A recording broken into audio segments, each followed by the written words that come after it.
everyone. Welcome to Storytime. Guess who's joining us today? It is Pumpkin, and it's very fitting because we are going to be reading a book about a cat and his adventures. We're going to let Pumpkin settle right down into my lap. Our book today is called Mabel, and Mabel was written by Suzanne and Coil, and it was based on a story by Peaches Gilbert, and this is illustrated by Shannon Mayfield. And Mabel's a new book for me. It's actually a book that was given to me by a neighbor of ours, and thank you so much, Mr. Bertullo, for donating this book, and I'll be sure to return it. And so he loved this book, and I'm going to read it to everyone today. But before I do, I am going to show you something that I purchased today. Today, I went to the store to get a couple things that I needed. But look what I found, and I had to bring it home. This one needed a new home, and he was calling to me, do you know what these type of flowers are called? If you said daffodil, you are correct. These are little tiny miniature daffodils. Look how beautiful each flower is. Can you see? I just had to show you. This was something so precious. It gave me such a large amount of joy in my day today, just to pass by and see the bright yellow flowers and the beautifully deep green leaves and stalks. And so when I brought it home, I made sure that I checked the soil level to see whether or not there was enough water, and there wasn't. So I went ahead and watered the plant, and then I checked to make sure what it needed. Like, what does this plant need? And it needs a little bit of sun. So I put it in the window where the fern was. And I'm recording this in the evening time. Usually I do it in the morning or afternoon, but it's evening time right now. And so I am sitting in the chair instead, over by my plants. But I wanted to make sure that you saw my new plant that I got. And Pumpkin is very happy to be listening to the story today. First, I wonder if he's going to like this. I don't know if he's going to. I'm going to put a little bit. I don't know if he's going to like the scent. I'm going to put a little bit on. Just a little bit. And then, what do? We rub our hands together. And I want everyone to take a deep breath. Ready? Inhale. Exhale. We're going to inhale again. Ready? For 5 seconds in. 1, 2, 3, 4, 5. And then exhale. 1, 2, 3, 4, 5. I don't know if he's going to like this lavender smell. Watch. No, he doesn't like it. I'll try not to pet him so that he'll stay with me while we're reading the book. My candle, I need a new candle, and I don't have any more in the house, and I neglected to remember that when I was at the store. I was really only supposed to be getting essential items, and when I go to the store, I go very quickly, and so I actually forgot that I needed to get some candles.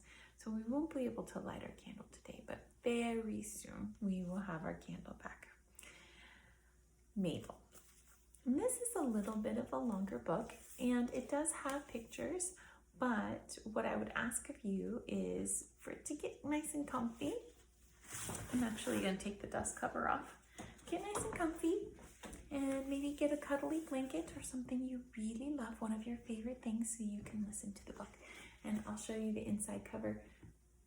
It looks like there's a kitten and many different kinds of outfits. That's pretty cute.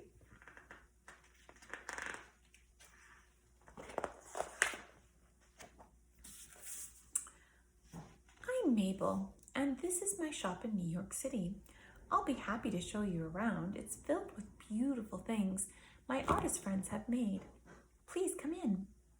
Every morning as I enter the shop, I remember to count my blessings, how grateful I am for my family and shop and many good friends, and now how thankful I am to be here. But sometimes, as I gaze out the window at the crowds passing by, my thoughts go wandering into the past, and I remember once again the adventures that brought me to this place.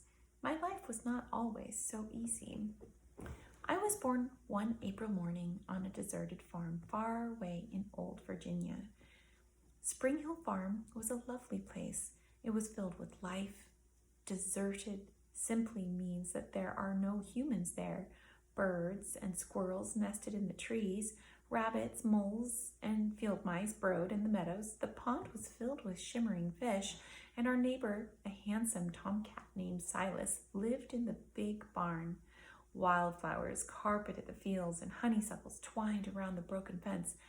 Yes, Spring Hill Farm was a glorious place, especially in the springtime, when morning mists moved gently over the green hills and the air was scented with sweet smells of magnolia and jasmine. I lived there with Mama in the old empty house. Oh, how beautiful and wise she was, how kind and gentle.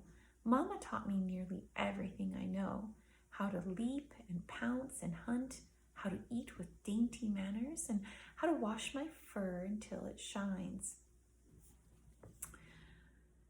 On lazy summer afternoons, we would lie on the porch swing. While I snuggled at her side, Mama and I would talk. "Oh, Mama," I said, "I yearn to see the world. I'd love to travel far and wide, and someday I want a home of my own." "If you believe in yourself," Mama said between gentle licks, "you can accomplish anything. I won't always be here, so you'll face life on your own. But if you believe in yourself, Mabel, you can be anything you want to be." Autumn came, and as the leaves covered the earth with brilliant red and gold, the days grew shorter and the nights grew colder. Then winter fell with snow and icy blasts. We shivered in the drafty house. Hard times had come. Poor Mama. She hunted every day, but food was scarce. She often came home empty-handed, her fur wet with sleet and snow. We would huddle together in the warmth, and while our bellies rumbled with hunger, Mama would talk about her hopes for my future. "You deserve a better life than I have had, Mabel." Here's a picture of Mabel. And this is the scene where she's welcoming you into her store.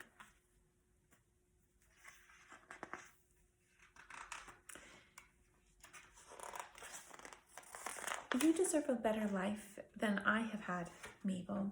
Country life is fine in summer, but these winters are too hard to bear," she would say in a discouraged voice.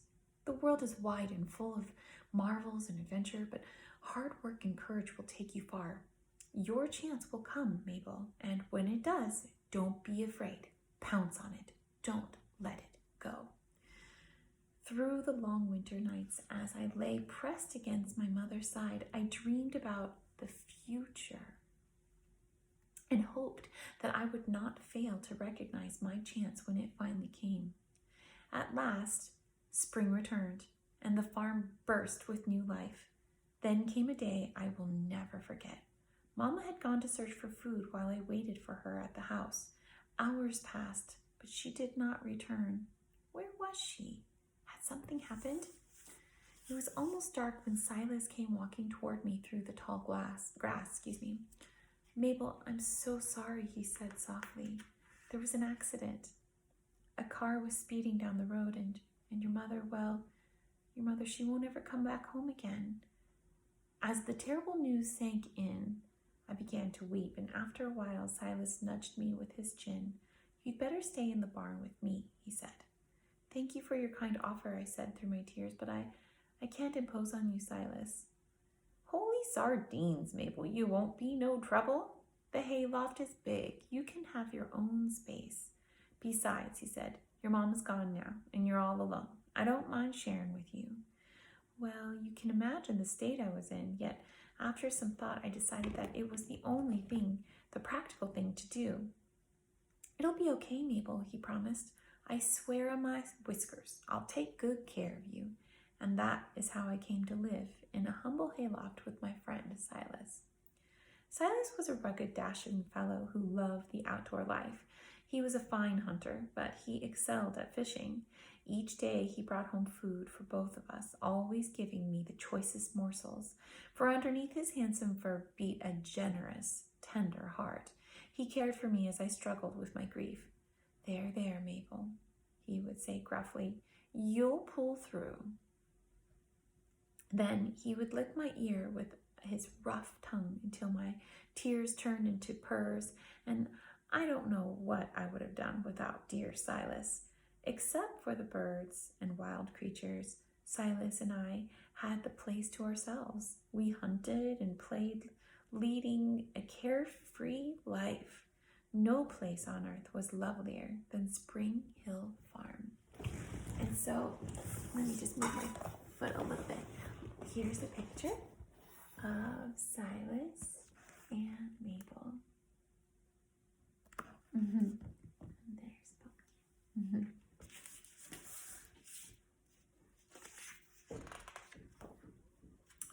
Still, I could not forget my mother or the things that she had taught me.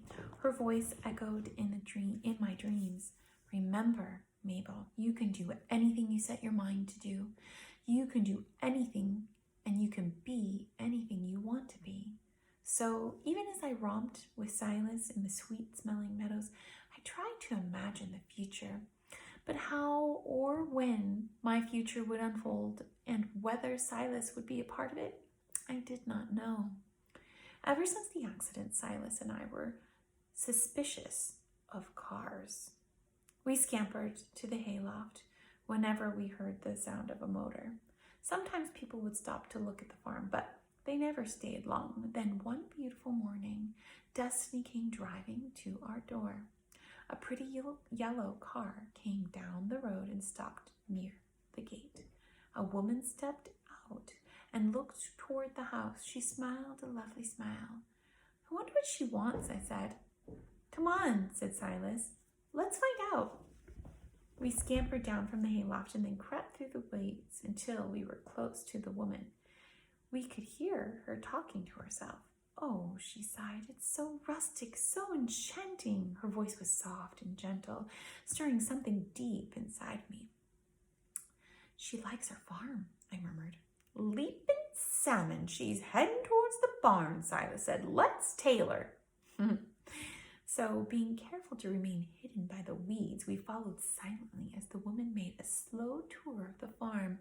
When she mounted the steps to the front porch of the house, we made a quick dash and hid beneath the floor. We could hear her talking as she peered through the broken windows. If only it were fixed. What a dream house this could be. But look at this peeling paint and a leaky roof and the cracked ceilings, the water-stained walls.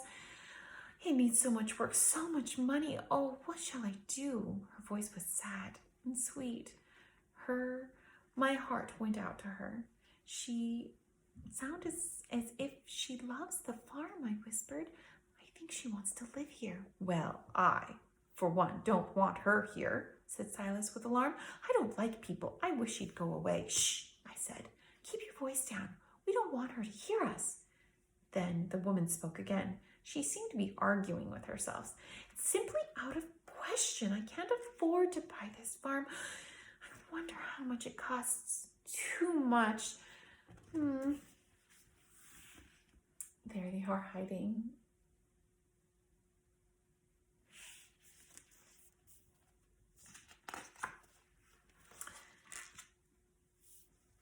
And here's a picture.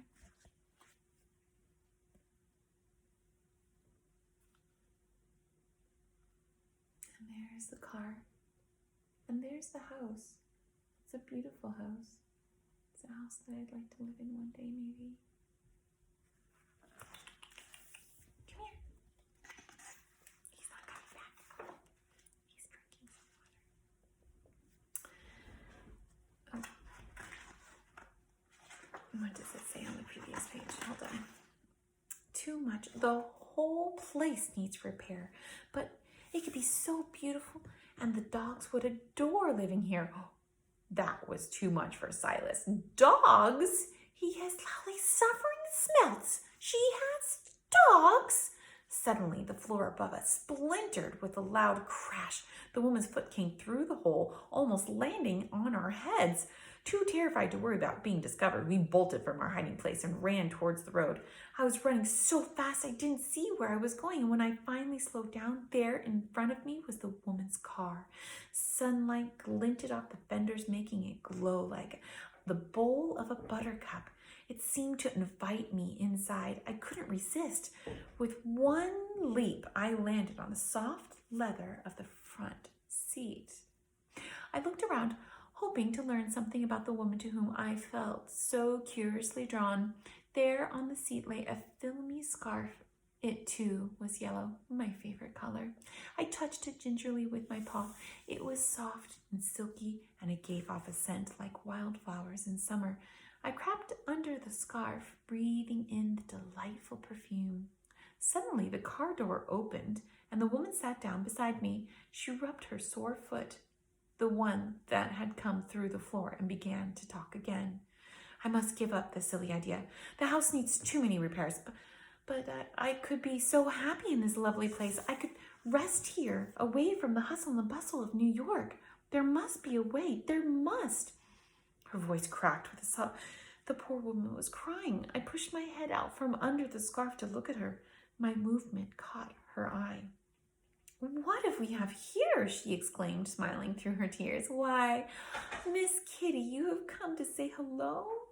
What ladylike manners. She offered me a slender hand, and I laid my paw on her palm. I could tell we would get along famously. "Allow me to introduce myself," she said. "My name is Peaches. May I ask what your name may be?" I tried to say Mabel in people talk, but all that came out was May. Amazingly, she understood.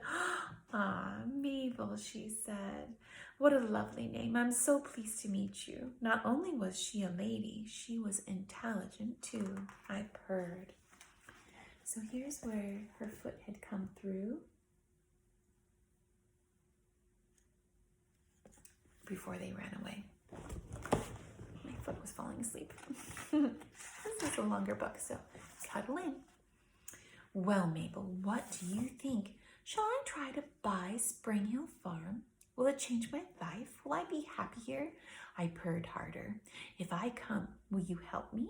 Will you be my friend?" I purred even louder. She furrowed her brow and sat back in silence. Minutes passed. "That settles it, Mabel," she said finally. "I'll find a way. I'll do it." My purr became a roar, and that shook the car. She laughed and stroked my head. I gave her hand a dainty lick, I gave her hand a dainty lick in return. "It's a deal. We're partners, Mabel. I must go away now, but when I return, oh, what lovely times we'll have together." I took that as my signal to leave. Reluctantly, I leaped from her car. "Goodbye, Mabel," she called, and she drove away. Was this my big chance for a better life? I was sure of it, but suddenly I had a terrible thought. Had I betrayed Silas? What could I tell him? How could I explain? Slowly, I walked away. As soon as Silas saw me, he knew something was wrong. "I saw you with that woman, kid. What's going on?" "Oh, Silas, I'm so sorry," I moaned. "Mabel," he said, "I think we'd better have a talk." While we rocked on the porch swing, I told him what I had done. "So you made a deal with her to help her when she moves in? Holy fish heads, why did you do a thing like that?" "She reminds me of my mother," I whispered. "What are you talking about, Mabel?" he growled. "Your mother was a kind lady. This here's just a human, like those others that come nosing around." "No, Silas, she's not like others. She's sweet and sad, and I think she needs a friend. Besides, she's special." "I'm just an ordinary guy, Mabel. I don't know anything about special, but I do know about dogs, and she's got 'em. Listen, kid, I can see it all now. When she moves in, the dogs will take over. Goodbye, peace, and quiet. There'll be people, too, all over the place. They'll muck up the meadows and foul the fish pond. They'll ruin our farm. As I always do when I don't know what to say, I began to wash my face. And here's a picture of Mabel underneath the yellow gauzy scarf in the car.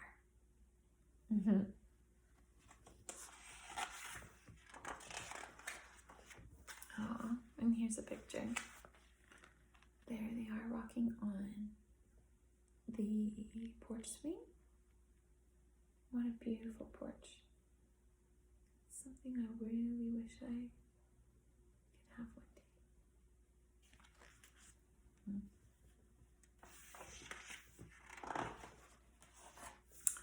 Silas turned to me.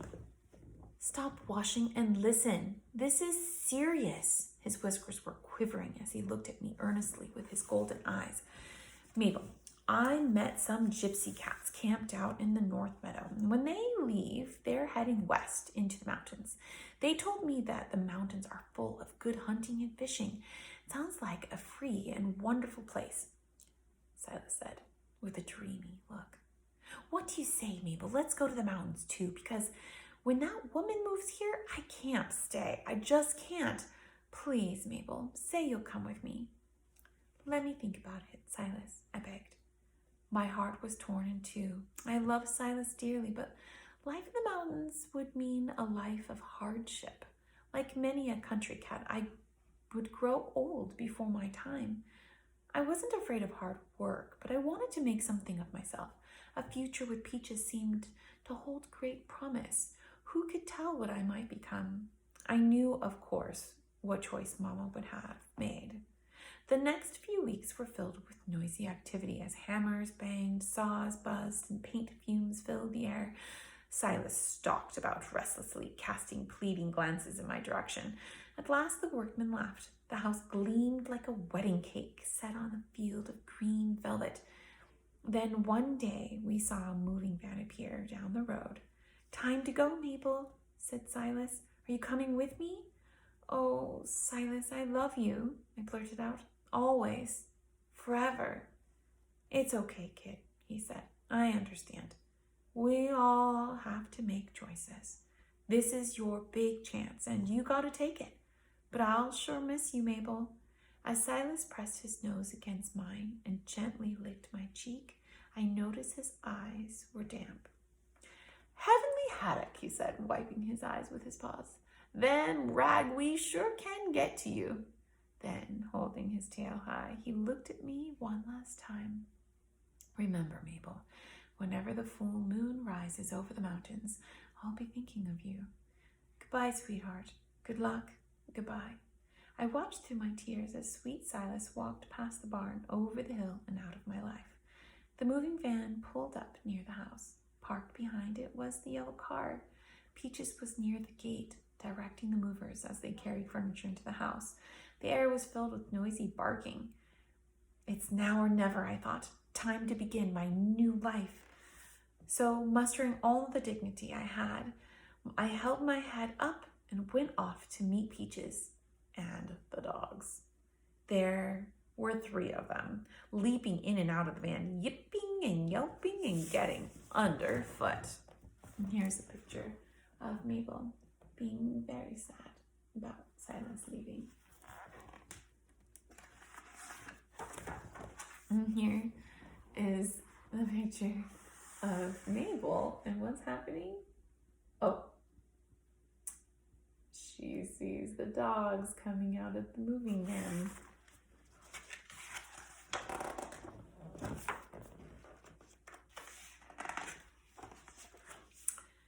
There you are, Mabel dear, Peaches exclaimed. Let me introduce the girls to you. She called the dogs to her side. They climbed up in a row, panting and scratching and eyeing me curiously. This is Tootsie, Peaches said, gesturing toward the largest dog, who was black and gold with a lively, friendly face. And this is Pumpkin, she continued, indicating the fluffy orange one. Pumpkin gave a little snort while looking down her nose at me as though I were beneath her notice. And last but not least, this is Putty, said Peaches, giving the smallest dog a pat on the head. Putty had white fur and large, intelligent eyes. She made a low noise that sounded almost like a purr. What do you think that was? Perhaps a growl? Ladies, Peaches said to the dogs, this is Mabel. Had it not been for her, we wouldn't be here. We nodded politely at one another. Although they were dogs, they seemed rather nice. As soon as Peaches walked away, the dogs crowded around me, sniffing and nudging and urging me to play. I wasn't used to being poked and pummeled, and I did not enjoy their rough and tumble game. Both Mama and Silas had told me how some dogs hated cats. What would they do next? Suddenly, I was afraid. Without thinking, I ran as though my life depended upon it. My heart was pounding as I scampered up a high limb in the nearest tree. Meanwhile, the dogs raced around the tree, setting up a fearful din. Peaches poked her head through the attic window. "Hold on, Mabel," she called. "I'm coming." Moments later, she arrived with the ladder. I clung to her shoulder as she made her way carefully down to the ground. Holding me gently in her arms, she ordered the dogs to sit. "Ladies, I don't think Mabel is ready for your games," Peaches explained. "You must respect her wishes. After all, this was Mabel's home first, and thanks to her, it's our new home too." One by one, the dogs approached me. In a gesture of friendship, Tootsie touched her nose to mine. Pumpkin struck an elegant pose while mumbling an apology, and Putty cocked her head and wagged her tail. Looking into her soft brown eyes, I could see that she was sorry too. The more I learned about the dogs, the more I came to like them. It was Putty, though, who became my dearest friend. When the movers left, we followed Peaches into the house. "You must be hungry, darlings," she said, leading the way to the kitchen. I watched in amazement as she filled some bowls with food and set them before the dogs, who began to eat noisily. And here's Mabel sitting up in the tree.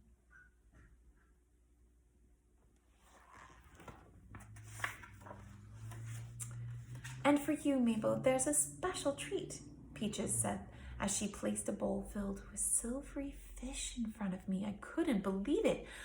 "That was lovely," I said to the dogs after we'd finished eating. "We won't have to go hunting today." "We don't ever have to hunt because Peaches feeds us," Pumpkin said with disdain. "Every day?" I asked in disbelief.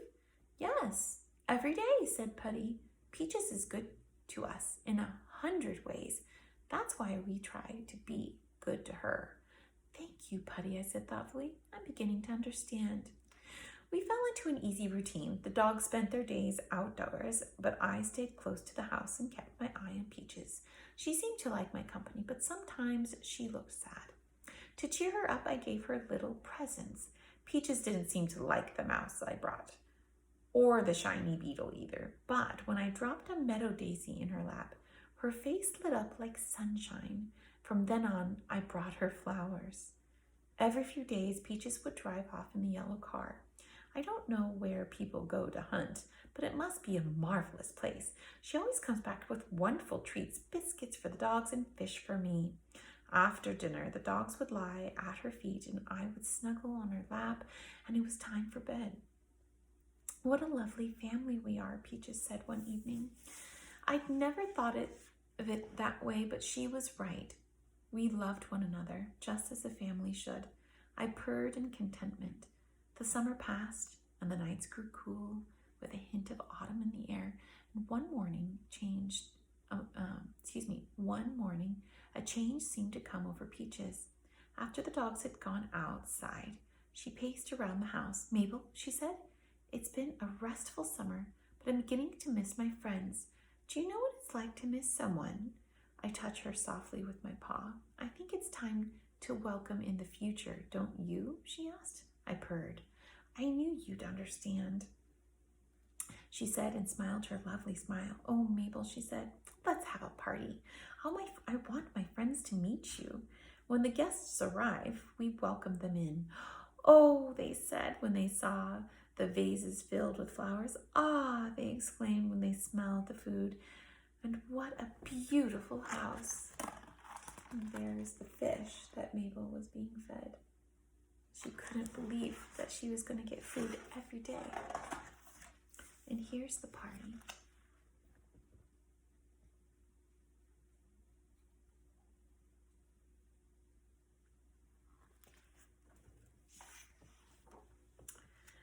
I had never before seen so many people. Tootsie, who was shy with humans, preferred to stay outdoors. I was a little overwhelmed myself. "Who are all these people?" I whispered to Putty. "They're friends of Peach's," she explained. "Most of them live in New York." "What's New York?" I asked. "That's where we used to live," said Putty. "It's a big, noisy place made of steel, glass, and stone." "Sounds terrible," I said. "Oh no," said Putty. "The city is exciting." "We love it," added Pumpkin. "And Mabel, so would you." Oh, I'm sorry, he's saying, "And Mabel, so would you." We settled ourselves among the visitors while hired waiters served the food on silver trays. There were golden shrimp, juicy crab claws, and tiny sandwiches filled with lobster. "You've changed," said the woman in red. "You look rested and happy," said the man in the striped suit. "Oh, I am," said Peaches as she stroked my head, "and I owe it all to Mabel. She helped me more than she'll ever know." "We miss you, Peaches," said the woman in blue. "Please come back to New York." And the man in the red tie said, "I miss the city." "Please come back to New York," said the man in the red tie. "I miss the city very much," said Peaches, "but what would I do there?" "You could open a shop," said the woman in black. "What a splendid idea," said Peaches. "You could call it Mabel's," they all chorused. "I'll give it some thought," said Peaches. "Indeed I will." A few days after the guests had gone, Peaches took me on her lap. "I've been thinking about my friends, Mabel," she said as she scratched my ears. "I miss them and I miss New York. What do you think of going there with me? We could open that shop. It would mean a lot of work, but we could have great times. Shall we give it a try?" This was it. My great chance. "Yes," I purred as loud as I could. "All right," said Peaches, with a smile on her face. "We'll do it, Mabel. We'll do it." That night I sat on the porch and looked to the west where the full moon rode high on the mountain crests. "Sweet Silas," I whispered, "my chance has come. I'm going away." Then closing my eyes, I heard his answer in the breeze. "Goodbye, Mabel. Good luck. Happy hunting."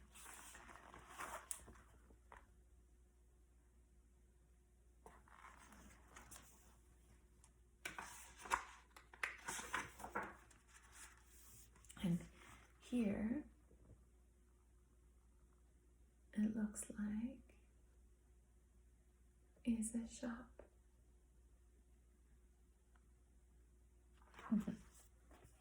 There's a lot of things with kitties on them. Lots of kitty things. And that is how I came to New York and why I have a shop named after me. What a grand, exciting time it was. What thrilling adventures I had. But that's another story. So until we meet again, dear friends and readers, this is the end of my tale.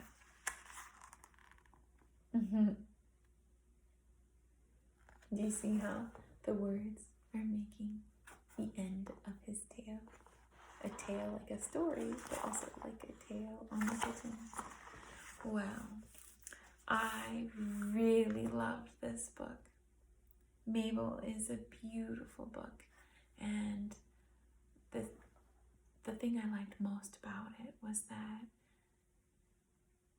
you need to take chances and you can do anything you put your mind to.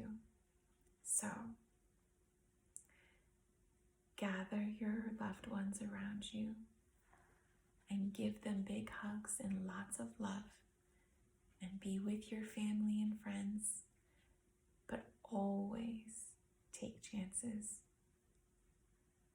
and do the things that you love for yourself as well.